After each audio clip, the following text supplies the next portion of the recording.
Are you trying to get your shift together? Welcome to the Shift Sisters podcast, where real conversations inspire real transformations. We're not experts, but we're experiencers. I'm Sandra Sa. And I'm Jennifer Richter. We're your Shift Sisters. Whether you're shifting like a sloth or it looks like you're having an exorcism, this is your space to breathe, reflect, and remember. We're here to talk shift with you.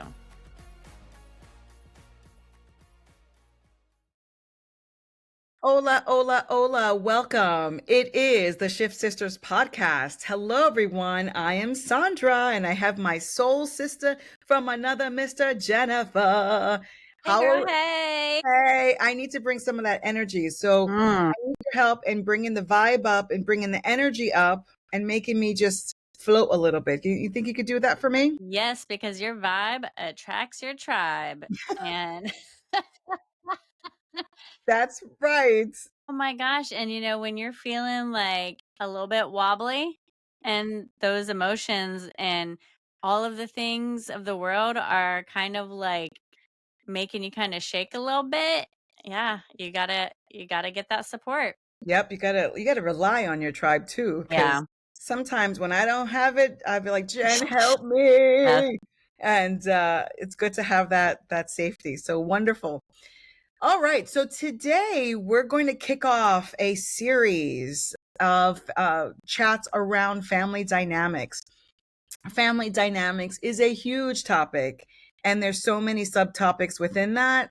We are just going to deep dive into some of the topics that we can find. Today's episode, we're going to talk about labels within the family. So the golden child, the black sheep, and everything in between. And I'm sure growing up, we had labels kind of put on us and then labels that we put on ourselves. So we're going to jump into that. But before we get into all of that, I'd love to do a check-in because, girl, I need to do my check-in because I'm just feeling it and see if there's any supports around that check-in. So, Yes, absolutely. Let's do it. yes. So shift forecast, my emotional weather report is breezy and detached. Ooh, Now, tell us more about that. let me tell you, girl. So I can relate to some of it. So it's essentially breezy and detached. It's going with the flow. Maybe there's just too much going on and then also feeling checked out. Now, with some of this, I am totally going with the flow. I am living my life and I'm working and I'm doing the podcast and I'm doing all the things around my family.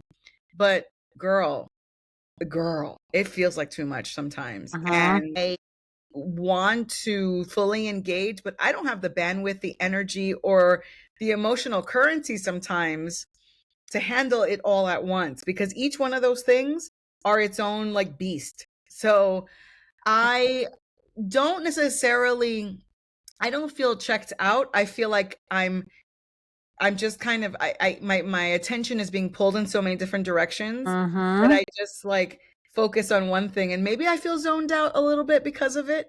So I am trying to get out of that, that state of just staying still and having things happen around me, but that's what I'm feeling today.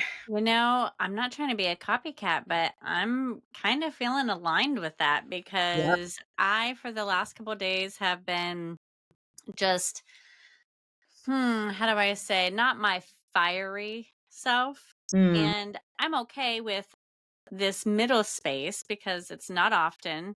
So it's not necessarily that I feel like, oh, something's wrong and I need to rush to fix it. I'm just kind of like, oh, my body is saying, you know what? You got to be a little mellow right now because everything is a lot and it might be overstimulating. So you need to like slow down a little bit. And I am absolutely okay with embracing that.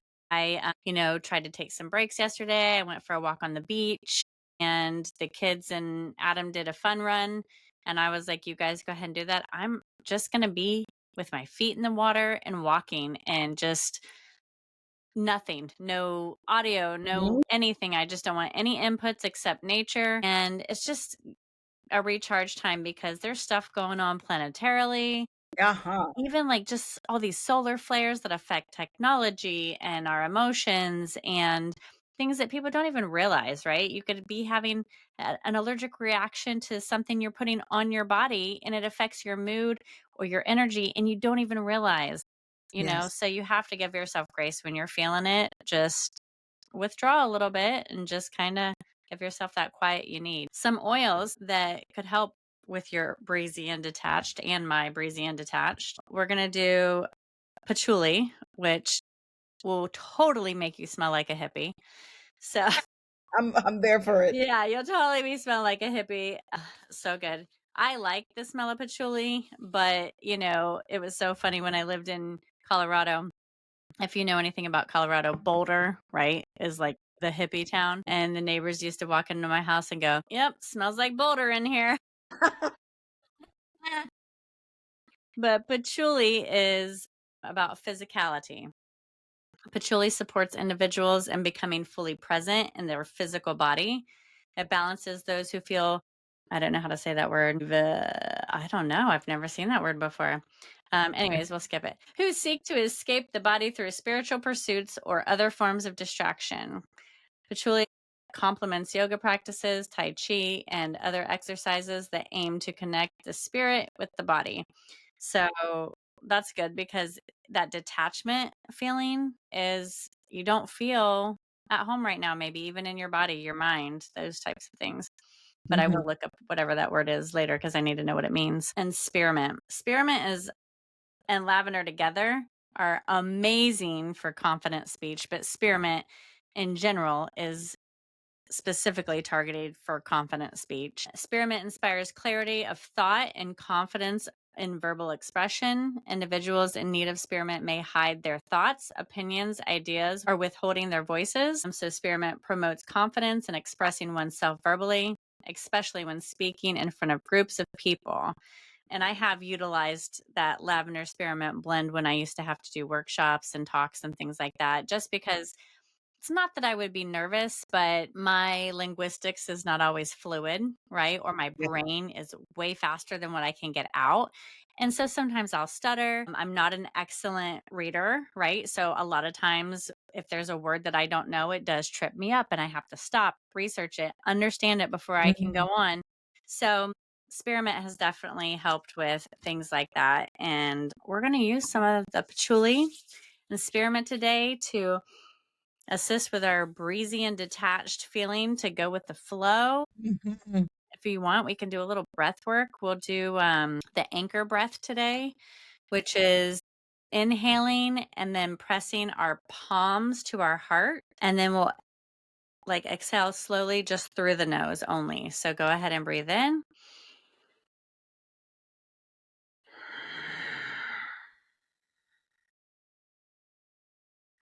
And I find these little breathing exercises so interesting because I didn't know there were so many damn different ways to breathe. Yes. Yes. I would love to have a breathwork practitioner on here to explain to us what the different methods of breathing do. Mm. Like this one, obviously, we're trying to anchor, right? So we've got our hand on our heart, which is like an energy thing to fill our heart up when we're breathing in deep. But what is the purpose of slowly exhaling through the nose? I want Sure. to know more. Absolutely, absolutely. And, like, there's, like, breathing exercises to give you energy, and then there's breathing exercises to help you relax and calm and center you.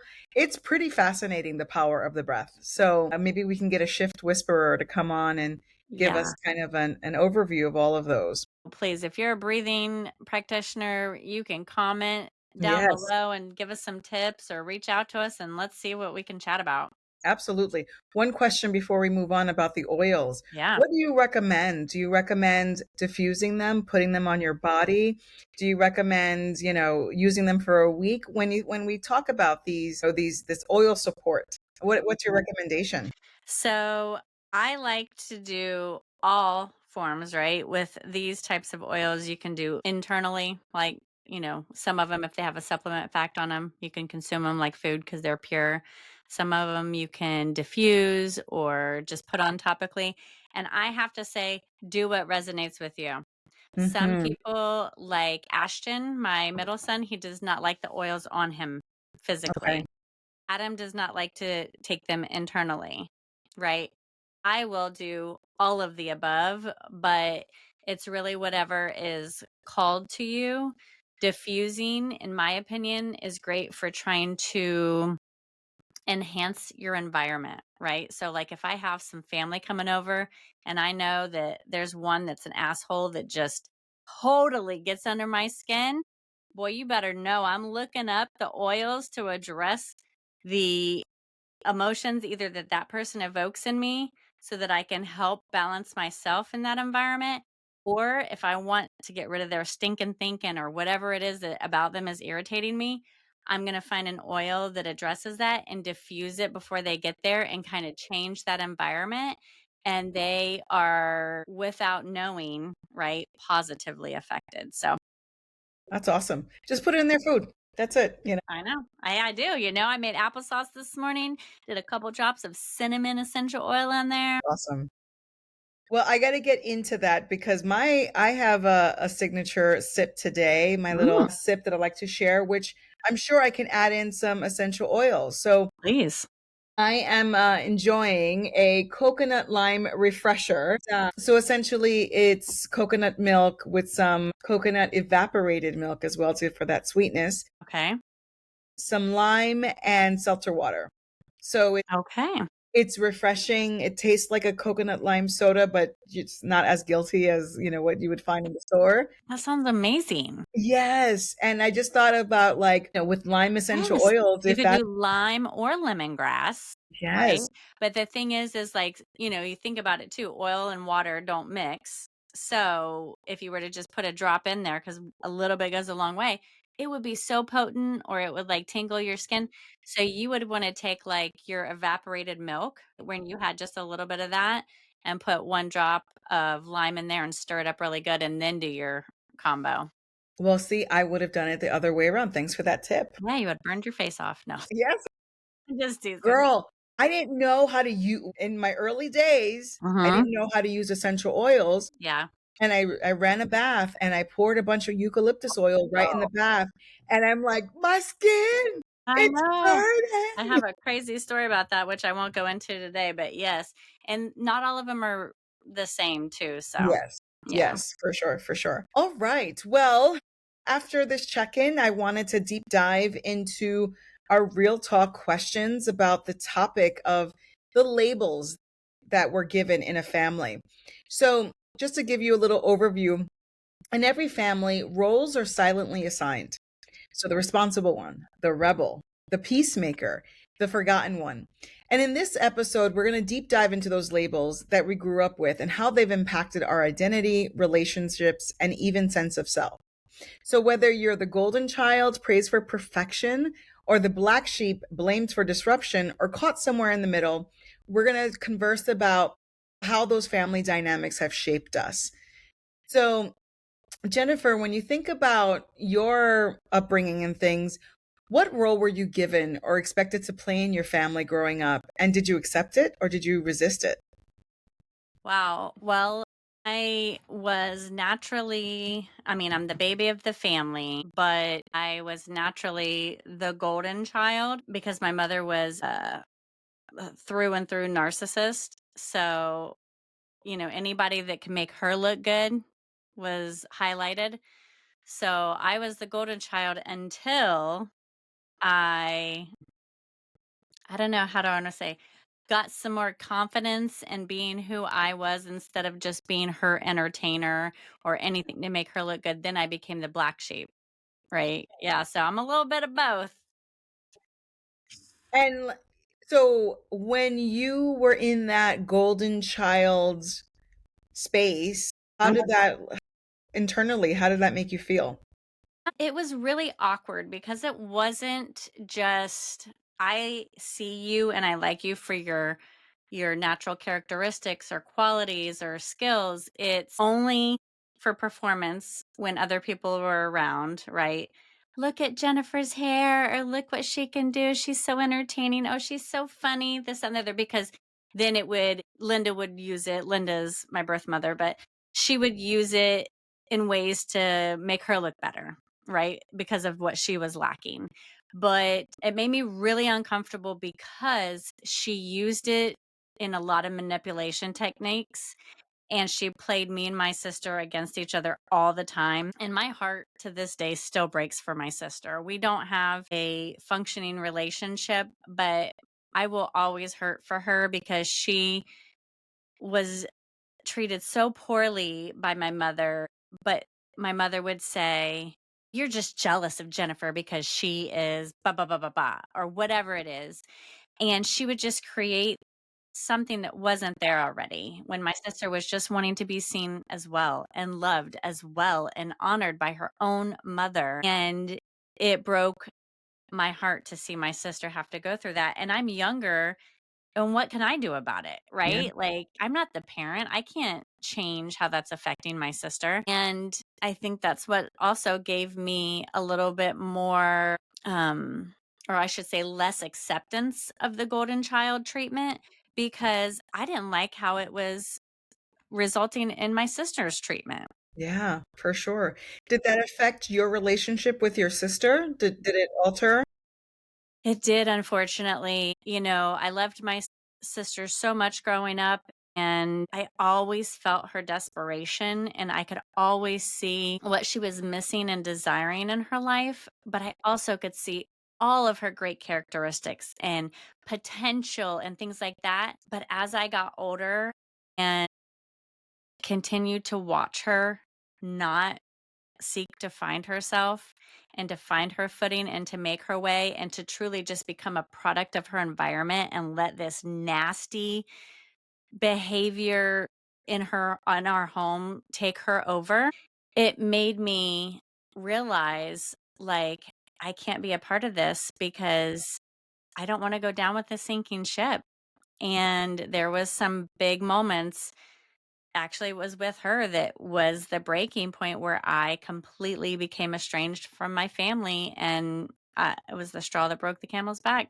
It's so heavy because some of the things that you mention align with some of my experiences too. And it's just interesting when you have, we're both the babies of the family, right? And then you Mhm. have an older sister, some of that, the difference in treatment and Mhm.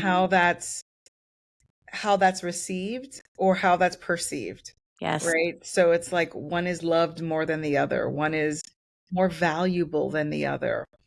And, I've heard of, certain quotes of just even though you come from the same family, your experience with your parents are all very different, even in the same Yes, family. absolutely. So, my experience with my parents very different than my brothers and my sisters. So for me, I was definitely, I was a golden child as well, but I was also the peacemaker.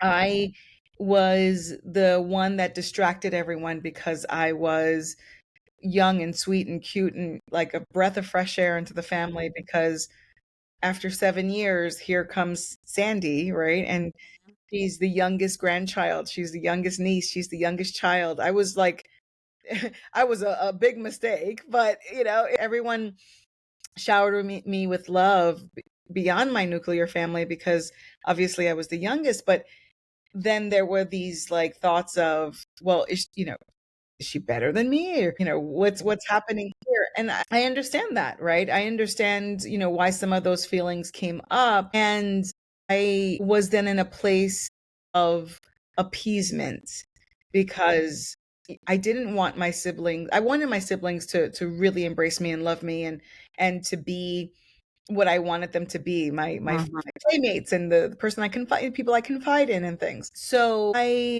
would be the person that would quell all of the like conflicts that were happening in the house because how do you say no to Sandy? How do you say no to her? Mhm. So sweet and so this and so that. And there were certain dynamics that were over my head that I couldn't Yeah, at that grapple age, with. yeah. Right. And I said to myself, well, that's a grown up thing. Like, how do I deal with that? Or so I would say that those were the two main roles that were given to me as a child. And at that time, I accepted it because I had no choice. So I just said, well, if I'm going to be in this circumstance, I'm going to make it the best that I can. So I tried to be the best peacemaker. I tried to be the best golden child where, I get good grades and listen and stay quiet and things. And internally, the core, my magma, my inner core was just like, that's not really you. Did you feel though that anything that you did changed your relationship with your siblings? Anything so Like all those because there was behavior changes, you know? yeah, because there was a big age gap. Mhm. And as I said, I was in elementary school in, 8th grade, and they were already, juniors, or, they were older in Mhm. their experience. I tried to just be like them, which was such a so, my brother was a boy's boy Yeah. wrestling, watching WWF or whatever it was. WWE. WWE, We had whatever. wrestling in my home. It's the weirdest, trashiest thing that I feel like I have in my history, but I'm like, "Step into a Slim Jim." Oh, yeah. Yes. Well, it not for nothing when, I just said when I like released and let it go with the flow, I was like, this is like a soap opera. I Yeah. think look at all this drama and look at all of this. So I started, I was like, yeah, whatever it takes. So I'm watching wrestling and doing all the things because I said to myself, if I can't beat him, join him. And then with my sister, who was she was just beautiful and she was so fashion. Her sense of style was immaculate. So I would just watch her and I would ask her to help me put on makeup and things like that. So what I tried to do was align with them in ways that was relatable to them because the things that I really wanted to do, I wanted to play board games. I wanted to draw and color. I wanted to do, the kid stuff, right? But I couldn't be a kid because all that was around me was grown-ups, my parents and my siblings. So as I said, if you can't beat them, join them. And that's what happened. Man, well, I can't wait to talk more wrestling with you now that I know we have that in common. Jeez, Adam never gets my jokes, and I'm like, dude, sorry, Monday night SmackDown, that was like the thing in our house, and it was my mother who loved it. And I'm Yeah. like, you just want to see men that are partially naked throw each other around? Like, is this your kink? What is this? I don't Well, sounds like a know. good time to me. So sweaty, tan, muscular guys throwing each other in tidy whitey, not tidy whities. What are they Yeah, called? and they're like Speedo type Speedos, things. yes. Yeah. What the hell was that? I mean, really, it's just anyway. But um, I just, I look back at those times, and even though like there were things, they were still fun because, as I said, I found my enjoyment with it during that time, Mhm. and I was just trying to relate and connect. Yeah. So did your family, so you talked about being the golden child and the black sheep. So, do you have, when you think about your siblings or even just your parent, whoever else was living in your household, Mhm. did they have certain labels or did you have another black sheep, along with your black sheepness? Thinking about that, what would you Yeah, say? in a sense. I mean, my sister was the black sheep for a while, right? Like in her teenage years, because she was spreading her wings and she wanted to be super rebellious. Hmm. And she was doing a ton of things. And what she did was like public stuff. And Mm, oh, that was a no no. You don't do anything that makes Linda look inadequate. Everything hmm. was a reflection on Linda. And I remember just kind of being in the background, 12 years old, and just all the things that my sister was doing, which I won't air here because that's her business. But she was definitely the black sheep for quite a while. And she never had any support from Linda on anything. Neither did I. But, I still in my heart just wish my sister would have been able to get what she needed as a child. And then it became Jennifer wasn't putting up with Linda's BS anymore, right? I'm not taking the physical abuse anymore and I'm fighting back or I'm outsmarting her or any of these things to adapt to survive, but to not be overcome. And then I would do what I wanted to do, right? Because I wanted to do what felt right. And I don't care if it made, her look bad, Linda look bad or anything like that. But that's what made me the black sheep of the family is trying to stick to the standards that felt right to me, Mm, right? Trying to design the life that felt right to me. All of the things that felt in alignment for me and not to benefit Linda, that's what made me the black sheep. Yeah, isn't that interesting, right? How you're wanting to follow your truth and to really exercise your independence and your free will and your all the things, and that's considered a negative. And the fact that it's labeled as being a black sheep or rebellious, it's like, no, I just want to have my own identity. This is who I am. I could never see you being the black sheep, though. Girl, you don't know me. Really? Because 'Cause I'm like, "You are still the golden child." I mean, And you're my golden child. What are I you love talking you. about?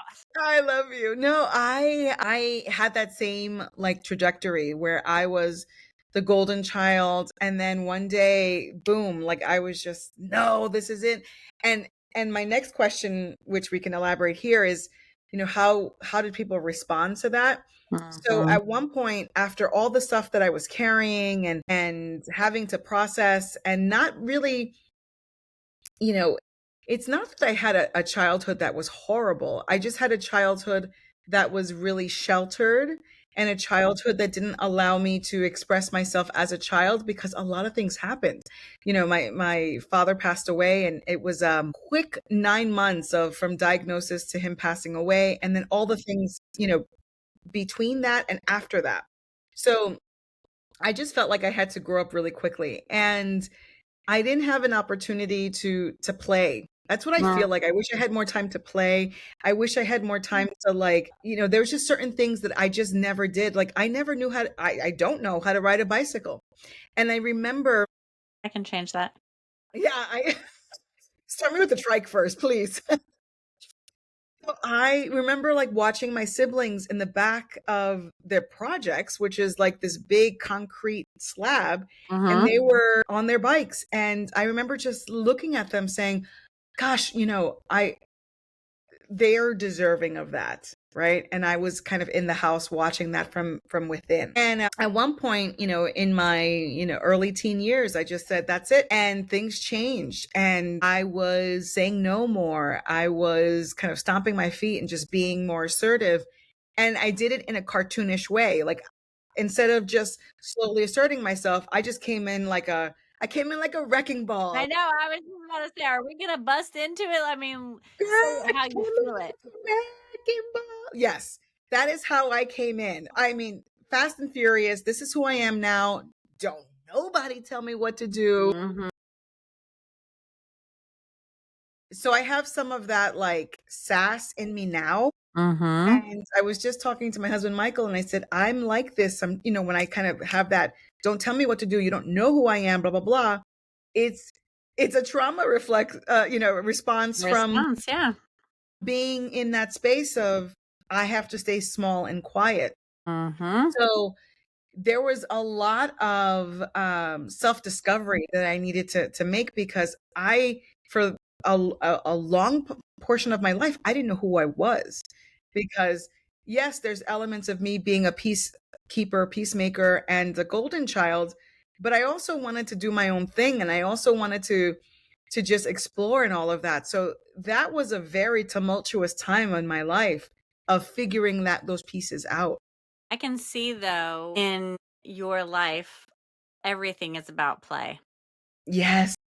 It really is, and so, it's just such a like a what do you call it? Like a pivotal moment in your life where you realize that about yourself, that it's so important for me to do whatever I'm doing through play. And when you finally read that Child Whisperer book, when she Mhm. talks about the four energy types, you're going to see why that is so important for you. Yes, I agree. And I think a lot of the things that I am driven by in my life right now are really those things that I desperately missed. You know, I Mhm. I love community and bringing people together. I love fun. I love color. You And do. when my dad died, my mom wore black for almost 10 years. My And God. yeah, and I remember the absolute grief and pain that she had.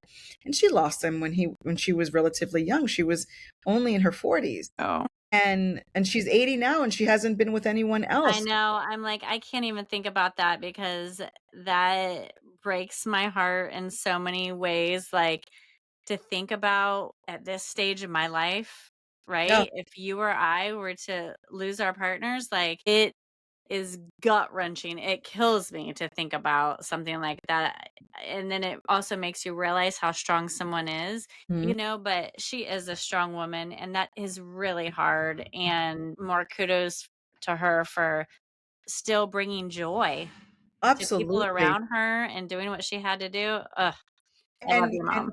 absolutely, and she, I look at all the things that she endured, and I say to myself, "Oh my goodness, you really are just you're such a," as you said, strong is not the word. It's just, I just love her even more for all Mhm. that she did for all 3 of us, my siblings and myself, and always through love and Yeah, always through giving. Like, it always. wasn't, yeah, and it was never like I was a burden or anything when she was going through something so heart-wrenching. So, yeah, it's when you hear these stories and I see it in my own family and things like that, it's just like I have so much reverence for it. Mhm. I really do. Well, let us continue on. Yeah. So when you think about your family and all the labels and all the different roles that people play, how was emotions handled, and how were they seen through your label? Right. So as the golden child, how was emotions handled? But then you were a black sheep. How was emotions handled then? So talk to me about emotions and your label. Well, I could tell you about my emotions from the view of when I was a child and now with what I know. Mm, It affected those emotions that were external factors as well that I've never hear anybody talk about. Um, but the emotions in our house were always explosive, always violent. mm. Like, nothing was ever loving. "Hey, let's talk about this. Let's work through it. Why are you feeling like that?" Everything's defensive. Everything was a fight. Everything. And if I even said, like, "Hey," to my mom, like, "Do you even love me?" Right? "You never even tell me." As a teenager, even that just genuine question would blow up. We're a long line of that, right? Like, my grandfather on my mother's side was extremely violent, and just that whole lineage, it just went back further and further and further.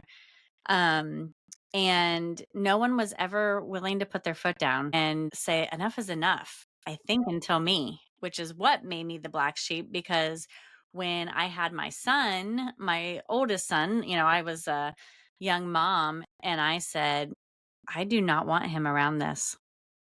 I do not want this learned behavior to continue. Is he hot headed? Yes. Mhm. But, it's still a choice, right? You can still choose to change some things. So some of the stuff is in our DNA, some of the stuff is in our lineage. And it was crazy. I did an Akashic Records reading, and she even found things back into my records back from, oh God, was it called pagan? No, not pagans. What were starts with a P, and they were like super religious, and you had to be like perfect or they shunned you. Puritans. Yes, one of those things. And that she was able to go back all the way and to see that, and how that Puritan person, a man in that lineage, treated the females in that time, and how it continued to go after generation and generation, and how I could even personally myself go back to undo some of that, to like Wow. break it. And And I was, now. yes. But one of the things that I feel like has contributed to explosive emotions, that is a whole nother topic I could go down, so I won't go too far. Environmental and food allergies. Mm. People have absolutely zero clue how allergies can affect your dopamine, your serotonin, how you think about yourself, how you feel, how you react. All of these things are not just a physical reaction like, oh, I got an itchy rash or I got an upset stomach. There are so much more. and it can cause violent outbursts, like a Dr. Jekyll, Mr. Hyde kind of thing. And when I was a child, back in the 80s, where none of this stuff was common, there's no internet to research, people don't, share information as quickly then as they do now. It was my teacher who figured Mhm, it out mhm, because she noticed that before lunch, Jennifer's handwriting was one way. After lunch, her handwriting was chicken scratch. Her focus was jacked up. Her personality, her responses, everything about her was different. And she figured it out and talked to my mother, which helped get us, mhm. line of health in that aspect. But yeah, I know it affected her. Linda had mental stuff though too. So Wow. what are your emotions? I can only imagine because I'm like, with your mom, was everything rainbows and sunshine? How was this? Yes. Well, before I go into that, Jennifer, I just have to amen what you're saying because you were like one of the only people in my life that understood when I had said something to you and you had asked me if I like oatmeal and or if I can have it. And I said, I like oatmeal, but I become the Hulk when I eat oatmeal. And I said, I know it sounds crazy. And you're like, oh no, oh no. And Mm-hmm. you started explaining because I tell people that and they just don't, they're They like, don't what does that mean? understand. It's in your head. And I'm like, no, I become like angry Mm-hmm. when I have oatmeal. So Mm-hmm. just such an important topic that we'll definitely need to touch on Yeah. a little bit later. Yeah. But for me, emotions were tricky because think about it, when I was young and at that stage where you need a lot of love and attention. So I would get it because once again I was young and cute and the youngest of everyone, grandkids Mm-hmm. and all of that. But then as my siblings grew older, they were in that 15, 16, 17-year-old stage where I was rejected because I'm this like annoying little thing trying to come around. So I wasn't getting the hugs or the high fives, but when I spoke their language and we did some wrestling moves or, did things around fashion, I was like, yay, yay, this is my love language. No, it wasn't. It just was something I was trying to do. Yeah. And my mother, I could feel her pain, right? I Mm-hmm. could feel her pain and trying to keep everything together. And I really didn't want to get in the way with her. I just wanted her to, I Like could have her see, space or something. yes.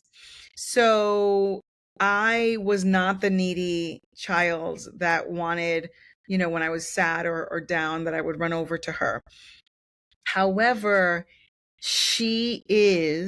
there's a few people that I can count on one hand in my life that truly has seen me in this, in all of my shifts and has seen me at the lowest point. So she's so aware of that when she feels like there's something and a little inkling of something, she checks in with me. You need something? Are you okay? And I know that that's her response to making sure that I'm okay and Mm-hmm. her intuitiveness of that. But we weren't the family that was like, oh, I love you and hugging and all of that. And when you get to know me, I'm really warm and welcoming and I love all of that.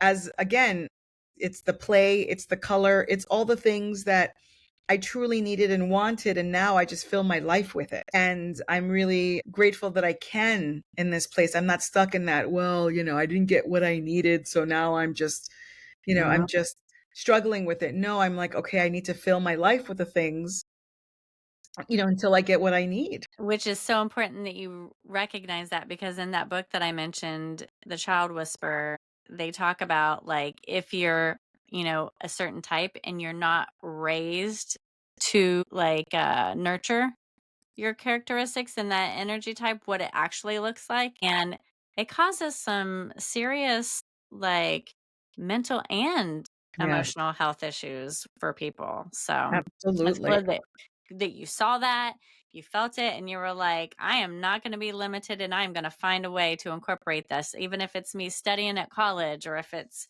me having to do a serious career. Like, I'm going to find a way to incorporate play into that. Absolutely. So I try to, and this is still a work in progress. Like Absolutely. I am really working on expressing my appreciation and love for my mother because it just wasn't what we did, right? We, as I said, we weren't in that space, but Loving. she's Mhm. so loving and kind and giving.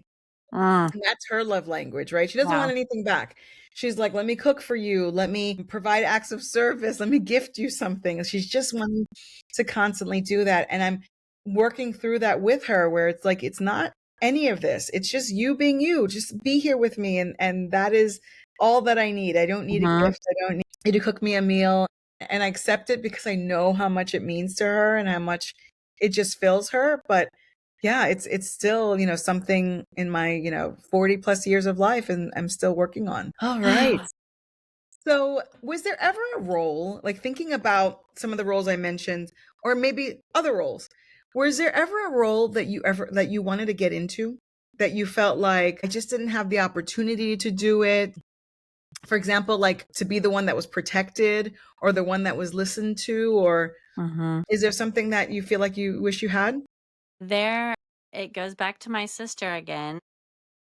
I don't know what the role title would have been, but I wanted to be able to find a way to help her see her potential, her good qualities, her, great characteristics and skills and things like that that she could bring to herself, not only the world, but to herself, because it was like a person that had never had a mirror in their entire life.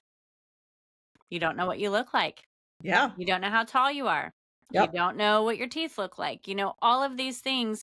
She never could see what she was working with because our mother was too busy telling her what she is or what she wasn't really or what she needed to be and all of these things. And it broke my heart. And honestly, until we decided to start talking about this topic, I never realized about it because I never thought like, why am I so good at seeing the potential in people or seeing what they're capable of long before sometimes that they do for themselves? And I never questioned that until we started talking about this topic. And it really hit me that that was developed in my home because I had such a desire to let my sister know that I am not better than her. We are the same and that you are lovable. Yes. And it's okay if the negative people in your life fall away. Like the good people will be there because she had the biggest, I mean, in her core, her fear was being left alone. And she had no dad in her life. And she had no one except me, my mother, and my grandmother. And she had no one else in her ear speaking positive things. And so she sought out boyfriends who spoke to her and treated her just like Linda did because that's all she knew. So that's what she thought love was. And so I think that's why I am not afraid to speak up to people when Mm. I see their awesomeness, even if they don't. And you are so good at that. You are so good at that. It's like it is such a special gift. And I just talked about all the things that I do to help fulfill the need that I had as a child and look at that. It's manifesting for you too. Mhm. That, that role that you couldn't play then is something that you do so well now. It's so incredible how some of these, the labels, and in a later episode, we're going to talk about birth order, how all of that really supports who we are today, as much as we think we've left that all in the past. Mhm. It's here and it's in the now. I really loved your answer. And I think that I wish I could have done that as well, even though I know I needed a lot of nurturing and showing that I was meaningful and I Mhm. mattered. My sister was labeled as she was, it wasn't polite to call her the black sheep, but Mhm. everyone kind of quietly, knew that. Did they call her a boss a lot? So they would call, yeah, I guess they would call her a boss. We were just tiptoeing around. Like we were just living in her world and she was just doing her own thing. Mhm. So there was that feel of that. But Like there's some nickname they called her. I don't know if it was Hefe or Hefa or bossy or a little boss. I don't know. I keep F hearing that. us boss, yes, Something yes, like that, yeah. yes. And I think that, she was the oldest, so she had a lot of those, like, leadership, independent, like, "I'm Yeah. gonna do what I need to do," kind of thing. But I wish that I could have shown her how much she didn't have to put on the armor, Mm, and that we were all soft and we all loved her and all of that, and she didn't have to prove anything. So, I definitely think that it's something for me to journal about, really, and to think yeah. about if I was given another role in my family, knowing what I know now, Mhm. what would that be? Because there's all these things that I didn't show my leadership either in the family because I was just also trying to find my way. I just felt super awkward all the time because I just didn't know what to do. And then handling big kind of adult situations, that was just hard. So I think I love this question, and I think it gives me an opportunity to recognize all the strengths that I had growing up, and also what I wanted to give and what I wanted to be and how I can incorporate that now in my life today. Yeah, absolutely. So, my last question before we round off this whole chat is the role that you had in your family. How does that, or how did it affect your romantic relationships? So, either, with your husband or in the past, did it affect it either positively or negatively? Interesting. Well, I mean, I definitely love being spoiled by my husband. Yeah, I'm nice. like, and when I say spoiled, it's not like a material thing. Like, I am spoiled with the effort that he puts into our relationship. I am spoiled with his genuine depth that he is willing to develop. I'm, spoiled with the fact that we can literally have endless conversations and conversations like this. Yes. And, I feel like being seen, which I was always looking for my mother to be seen behind the scenes, right? Not just publicly. I feel like I fully get that with Adam. And he might not be this big, showy person publicly, but he shows me, and really that's all that matters. And I feel like, not receiving that as a kiddo, like I get it now, but being that youngest child that also was the entertainer and the life of the party and the creative one and all of those things, I still get to be that as well too. So I feel more complete. Yes. Oh, I love that. And I think about so one of the one of the mantras that I kept saying to Michael, especially when we were dating before I allowed myself to really love him. I was gonna say before he no, I know. before he really won you over. Yes, exactly. Was you don't know me. You don't know what I want. And that was the like rebellious little Sandra who didn't want someone to impart their thoughts or labels onto Mhm. me. So I was super defensive with him, and I was just like, I'm independent, I do things on my own, I don't fall in love, what are you talking about? Like, I was just so guarded Mhm. and defensive, and I think it was a coping mechanism, it was a defense mechanism, it was a way for me to keep away that deep love that I was so wanting and needing, Mhm. and it was in front of me, and there wasn't an exchange. I didn't have to do anything for it. I didn't have I to was gonna say, earn I it. don't think you recognized what it was. I didn't. And I had such a strong visceral reaction to it.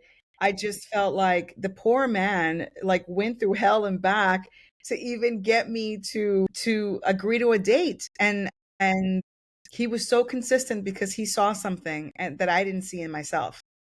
And I said, "Oh my gosh." And once I surrendered to it, I mean, I have just been so incredibly blessed and so incredibly happy. He is exactly he is exactly for Everything you me. needed. Mhm. Everything, everything, everything. So, it's just interesting how those labels will just follow you, and sometimes, you mask it as, "Well, I'm just a strong woman." Well, no, I think you're for me, it wasn't being a strong woman. The strong woman would have surrendered to it. Mhm. I was just I was not at that place. So I am this topic is so interesting to me because, as I said, I could see some of the remnants of some of those labels from the past in my future. Yeah. I mean, not my future, in my present. And I also see some of the things that I do in response to it now from that as well. It's so true, and, like, I definitely am not a bucket full of rainbows and sunshine, like, in no way, shape, or form. I'm a yeller. I have that, Mhm. I have to try to be mindful of that because I have that anger and that stuff, but it's not my first reaction, right? And I too was Miss Independent. Don't tell me how to do something. Don't tell me what to do because I have made my own way. I have earned my spot in this world to survive that home. And you're not going to tell me how to do anything, blah, blah, blah, blah. And, I feel like after being married 20 years, have had, geez, like so many shifts within our own life. And dear Lord, I am so grateful for every single one of them, as hard and daunting as some of them have been. I am so grateful for where we're at now because of those shifts, but, uh, yeah, those roles showed up strong, I think, early on in our marriage, but I don't wanna say got him to the point, he grew into the point where I could finally be the role that I am, right? And I could be more relaxed and playful and supportive and invigorating instead of always having to be, the leader, the organizer, the dominant one, whatever the case may be. So, do you feel though that your role has changed? Like, you were the baby then, right? And then you were the people pleaser. Mhm. And now you're in this marriage that you finally surrendered to in this relationship. So, how does that childhood role show up now in the positive versus what it did in the beginning? Yeah. So I think that the surrender has helped me to see what my potential is and what it can be. Mhm. Because there's so many things I had surrendered to, meeting with Michael and kind of having our relationship. We've moved like 4 to 5 times within a span of like 6 years or 7 years, and a lot of that required that surrender, and it required that opportunity, and it's shown me that it's not always negative on the other side. Yeah. Every move has been positive, even though I mean, and I've been there long term, but I've met wonderful people and I've had great experiences and I've spread my wings a bit, Mhm. right? And I'm not, the city girl who's stuck on the same block kind of thing. Mhm. So I think that I'm definitely working through all of those things, and there are elements of my childhood labels that I think are super positive. I wanna make sure people are good, I wanna make sure that people are as the peacemaker, like, everyone is okay, but it cannot be at my expense anymore, Mhm. and it can't be like my energy suck or my energy drain, and it can't be my 100% focus.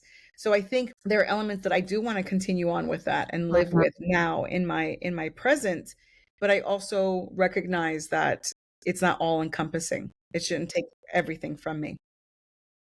Well, I am so excited to kind of dive and swim through these family dynamics because I am really looking forward to finding ways to support myself Yes. and even my husband and children when the holidays come Yes. because, you know, throughout the year, typically, I think most people can manage those things, or it just depends on how close in proximity they actually are to their family. But during the holidays, regardless if it's just a phone call or if it's an in-person interaction, there are so many silent triggers because of the roles that we were in at one time and are not anymore, and then other people just still put you in that box.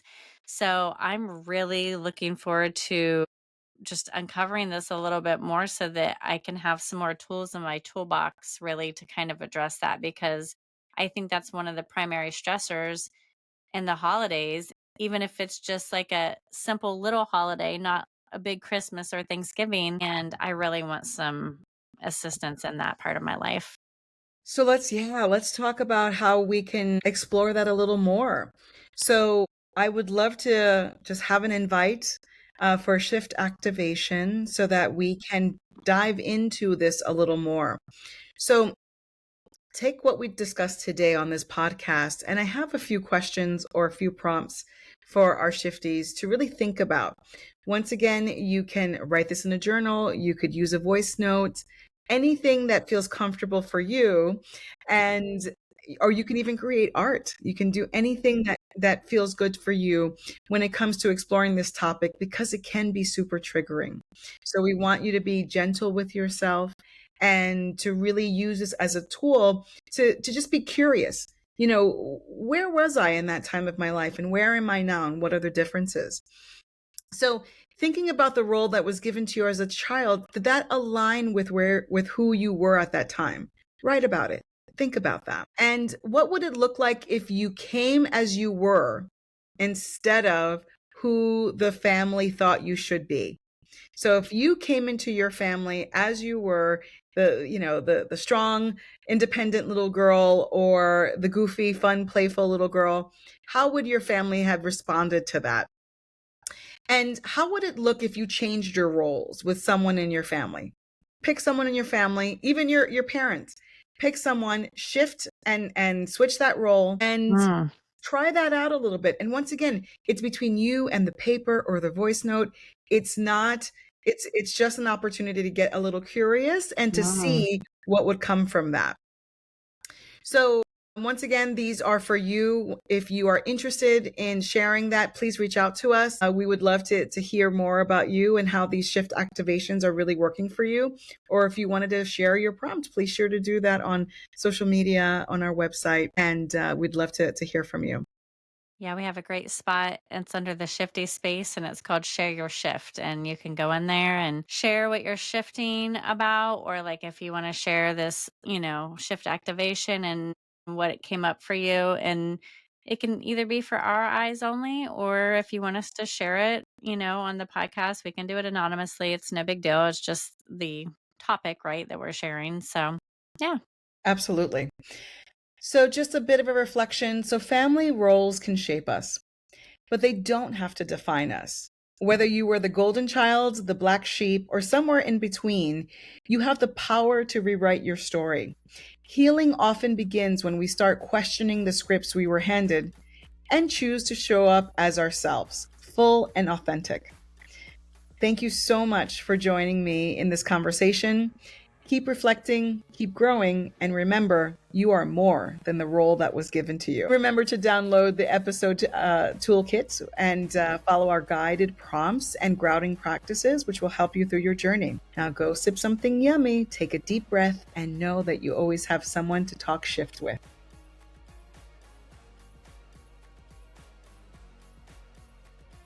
And that's it for today's shift. Thank you so much for sharing this space with us. If you're loving the conversation, become a shifty. Like, follow, subscribe, and most of all, share this episode with someone who's shifting too, or someone who seriously needs to get their shift together. Do you have thoughts, questions, topic requests, or maybe you're feeling the nudge to collaborate? Visit us at shiftsisterpodcast.com. We'd love to hear from you. We're so grateful for your presence, your friendship, and your willingness to do the work with us. Because shift happens and we're not meant to do it alone. We'll meet you back here next time to breathe, reflect, and talk shift.